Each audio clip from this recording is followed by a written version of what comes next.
കഴിഞ്ഞ ദിവസം തന്നെയായിരുന്നു ഈ മീഡിയ വൺ തന്നെയായിരുന്നു ഈ ഹൗസ് സർജന്മാരുടെ ഒഴിവ് സംബന്ധിച്ചുള്ള വാർത്ത പുറത്തുവിട്ടത്. ജൂൺ 23-ന് ഈ ഹൗസ് സർജന്മാർ ഇവരുടെ കാലാവധി കഴിഞ്ഞ് പുറത്തു പോകുന്നു. പിന്നീട് ഇവർക്ക് ജോലി ഭാരം കൂടിയതിന് ശേഷം ഈ നേഴ്സ് അസോസിയേഷൻ അടക്കമുള്ളവർ സമരത്തിലേക്ക് കടക്കുന്ന ഒരു മുന്നറിയിപ്പ് തന്നെ നൽകിയിരുന്നു. അതിന് പിന്നാലെയാണ് ഇപ്പോൾ PG ഡോക്ടർമാരും ഇവിടെയുള്ള കോഴിക്കോട് മെഡിക്കൽ കോളേജിലെ MBBS വിദ്യാർത്ഥികളും അടക്കം ഒരു സമരത്തിലേക്ക് തന്നെ, സമരം തന്നെയാണ് ഇനി മാർഗം എന്നുള്ള രീതിയിൽ സമരത്തിലേക്ക് തന്നെ കടന്നിരിക്കുന്നത്.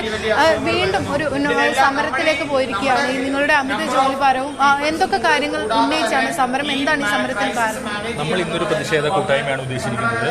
നമ്മൾ ഈ കാര്യത്തിനെ ചൊല്ലി മാർച്ച് മുതലേ ആരോഗ്യവകുപ്പിനും DMEക്കും ബന്ധപ്പെട്ട് ഇതിന്നൊരു നമ്മൾ സൊല്യൂഷൻ കണ്ടെത്താൻ മാക്സിമം സമരം രോഗികൾ ബുദ്ധിമുട്ടാതെ ഇതിനൊരു സൊല്യൂഷൻ കണ്ടെത്താൻ വേണ്ടി പരിശ്രമിച്ചുകൊണ്ടിരിക്കുകയായിരുന്നു. 125 NAJR പോസ്റ്റുകൾ സർക്കാർ ചെയ്തിരുന്നു. പക്ഷെ എന്നാലും ഹൗസ് സർജന്മാർ കയറുന്നില്ല. ഇപ്പോൾ ട്രിവാൻഡ്രത്തും കോട്ടയത്തും ഒക്കെ 50-40 ആൾക്കാർ കയറുമ്പോൾ ഇവിടെ 15 താഴെ ജൂനിയർ ഡോക്ടർമാരാണ് NAJR ആയിട്ട് കയറിയിട്ടുള്ളത്. അപ്പോൾ ഇങ്ങനെ ഒരു ജോലിഭാരം വരുന്ന ഒരു വിടവ് നമ്മളെ വെച്ച് തന്നെ ഒരു നികത്തുന്ന ഒരു തോന്നലിനെയാണ് നമ്മൾ ഇന്ന് പ്രതിഷേധിക്കുന്നത്.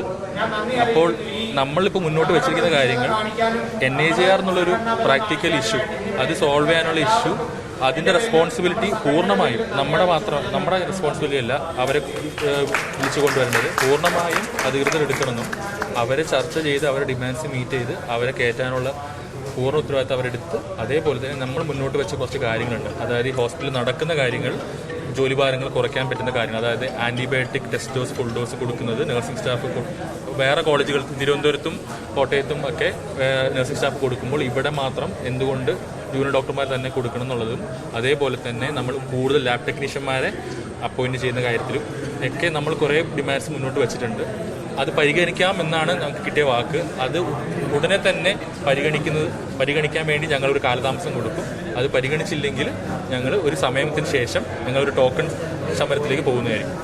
ഇത് തന്നെയാണ് അജി, ഇവർ ഒരു സമരത്തിലേക്ക് തന്നെയാണ്, സമരമുറയിലേക്ക് തന്നെയാണ് മുന്നോട്ട് പോകുന്നത്. വളരെ കാലമായി ഉന്നയിച്ച ആവശ്യങ്ങളാണ് നോൺ അക്കാദമിക് ജൂനിയർ റെസിഡൻസിന്റെ ഒഴിവുകൾ ഉടൻ എത്രയും പെട്ടെന്ന് തന്നെ ഈ കാര്യത്തിൽ നടപടി ഉണ്ടാവുക, അവരുടെ ആവശ്യങ്ങൾ അംഗീകരിക്കുക. ഇതുകൂടാതെ തന്നെ ഈ പഠിക്കുന്ന വിദ്യാർത്ഥികളുടെ ഇവർ പരീക്ഷാ കാലഘട്ടമൊക്കെ വരുന്ന സാഹചര്യത്തിൽ ഇവരുടെ അമിത ജോലിഭാരത്തിനൊരു നടപടി ഉണ്ടാകുക, ഇതൊക്കെ ആവശ്യപ്പെട്ടുകൊണ്ടാണ് ഇവർ ഇന്നൊരു പ്രതിഷേധ സംഗമം സംഘടിപ്പിച്ചിട്ടുള്ളത്. ഇനി ഇതിനൊരു പരിഹാരം ഉണ്ടായില്ലെങ്കിൽ വീണ്ടും സമരത്തിലേക്ക് തന്നെ കടക്കാനുള്ള ഒരു തീരുമാനത്തിലാണ്.